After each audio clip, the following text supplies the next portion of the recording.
ભાજપના જ નેતાએ ઉઠાવ્યો છે બેરોજગારીનો મુદ્દો। બેરોજગારીના કારણે પડતી મુશ્કેલી અંગે ચિંતા પણ વ્યક્ત કરી છે। બેરોજગારી આજે ઘર ઘરની સમસ્યા બની ગઈ છે। નિવેદન સામે આવ્યું છે જવાહર ચાવડા તરફથી। નોકરી ન હોય તો છોકરી પણ નથી મળતી તેવું કહેવામાં આવ્યું છે જવાહર ચાવડા તરફથી। લાયકાત મુજબ કામ ન મળતું હોવાનો જવાહર ચાવડાનો આરોપ છે। શહેરી અને ગ્રામ્ય વિસ્તારમાં બેરોજગારીની સમસ્યા સમાન છે। પૂર્વ કેબિનેટ મંત્રી જવાહર ચાવડાનું અભિયાન હવે જોવા મળશે। બેરોજગાર યુવાઓને શું મુશ્કેલી પડી રહી છે તે અંગે સૂચનો પણ મંગાવ્યા છે। લોકોને સૂચનો આપવા જવાહરલાલ ચાવડાએ જે રીતે અપીલ કરી છે જવાહર ચાવડાએ, જો કે તેમને પોતે સ્વીકાર્યું છે કે બેરોજગારીની સમસ્યા ઘર ઘરની સમસ્યા બની છે। આપણે ગામ છોડી બહાર મજૂરી કરવા મજબૂર બન્યા છે। હું તમારી સમસ્યા સમજી અને તમારા દર્દનું નિવારણ કરવા માગું છું। તમારા ઘરના વડીલોને પૂછશો તો ચોક્કસ જવાબ મળશે કે એમનો સાથ અને સહકારથી અમે અગાઉ અશક્ય લગતા પ્રશ્નોને લઈને અભિયાન ચલાવેલ છે અને સમસ્યાનું નિરાકરણ પણ સફળતાપૂર્વક લાવ્યા છે। મારી આ બીજી પત્રિકામાં બેરોજગારીના કારણે તમને સહન કરવા પડતા પ્રશ્નો જે તમે જ જણાવેલ છે તે લોકો સામે લાવવા અનિવાર્ય છે, જેથી દરેકના દર્દને વાચા મળે। અભિયાન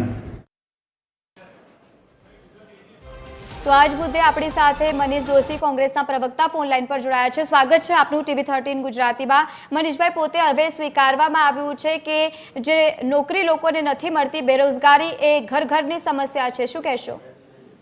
ભાજપાના નેતા પૂર્વ મંત્રી ભાજપા સરકારના એ ખુદ કહી રહ્યા છે કે ગુજરાતમાં બેરોજગારીની સમસ્યા કઈ હદે વણસી ગઈ છે, કઈ રીતે ગ્રામ્ય વિસ્તારમાંથી લોકો મજૂરી અર્થે જવું પડે એ રીતે સ્થળાંતર થઈ રહ્યું છે। મોટા પાયે ગામડા તૂટી રહ્યા છે, શહેરોમાં ગમે તેમ કરીને માણસ પોતે રોજગાર મેળવવા દોડી રહ્યો છે।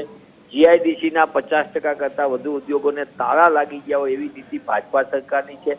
નાના ને મધ્યમ કદના ઉદ્યોગોને મોટી આર્થિક વીસના કારણે એને પણ મોટી મૃત્યુપાય સ્થિતિમાં આવી ગયા છે। ગુજરાતના ઓળખસભા ઉદ્યોગો એ બ્રાસપાટ હોય, ઓઇલ એન્જિનનો હોય કે પછી સિરેમિકનો હોય કે પછી આપણે ઘડિયાળ ઉદ્યોગ હોય કે પછી ડાયમંડ ઉદ્યોગ હોય, બધાને જે રીતની અત્યારે તકલીફોનો સામનો કરી રહ્યો છે લાંબા સમયથી, એ દેખાય છે કે ભાજપ સરકારમાં સરકારી નોકરી હોય તેમાં ભ્રષ્ટાચાર એ ઓળખ બની ગઈ છે। એટલે કે ભરતી, ભ્રષ્ટાચાર ને ભાજપ તને સાથે ચાલે એટલે ગુજરાતના ગરીબ સામાન્ય મધ્યમ વર્ગના યુવાન યુવતીને ન્યાય ન મળે, અન્યાય થાય અને ખાનગી કંપનીઓમાં પોતે ગમે એટલો અભ્યાસ કર્યો, સારી ગુણવત્તા ધરાવતા હોય તો પણ નોકરીની તકોથી વંચિત રહેવું પડે છે। એક તરફ સરકાર મોટા મોટા દાવા કરે, વાઇબ્રન્ટ ગુજરાતના અબજો રૂપિયાના રોકાણ આવશે, ગુજરાતમાં લાખો નોકરીઓનું સર્જન થઈ રહ્યું છે, અને બીજી બાજુ જોઈએ છે કે ગુજરાતના યુવાન યુવતીઓને રોજગાર નથી મળતો એવું ખુદ ભાજપાના મંત્રીમંડળમાં રહી ચૂકેલા વરિષ્ઠ મંત્રી કહી રહ્યા છે। એટલે મને એમ લાગે છે કે આ હકીકત છે। સરકારને થોડોક પણ સમય મળ્યો તો ગપગોળા અને જૂઠાણા ફેલાવવામાંથી તો ગુજરાતના યુવાન યુવતીને રોજગાર માટે એમની લાયકાત પ્રમાણે મળે, પણ રોજગાર માટેની વ્યવસ્થા માટે નક્કર કામગીરી કરે। 30 વર્ષથી ભાજપાનું શાસન છે, 20 વર્ષથી કોર્પોરેશનમાં શાસન હોય અને ટ્રિપલ એન્જિનની સરકાર હોય અને ગુજરાતના યુવાનોને બેરોજગારીનો મોટા પાયે સામનો કરવો પડતો, મને એમ લાગે છે કે આનાથી મોટી ભાજપાની કોઈ નિષ્ફળતા ન હોય। આ ભ્રષ્ટાચારની પત્તીના કારણે હા, એ વાત સાચી છે કે ગુજરાતમાં રોજગાર મળે છે, કોને મળે છે? જેને ગળામાં ભાજપાનો કેસ નાખ્યો એને લૂંટના લાયસન્સ મળે છે, કોને ગેરરીતિ કરવાનો અને ટેન્ડરો મળે છે? ભાજપાનો કેસ કર્યો ને લૂંટના લાયસન્સ લો।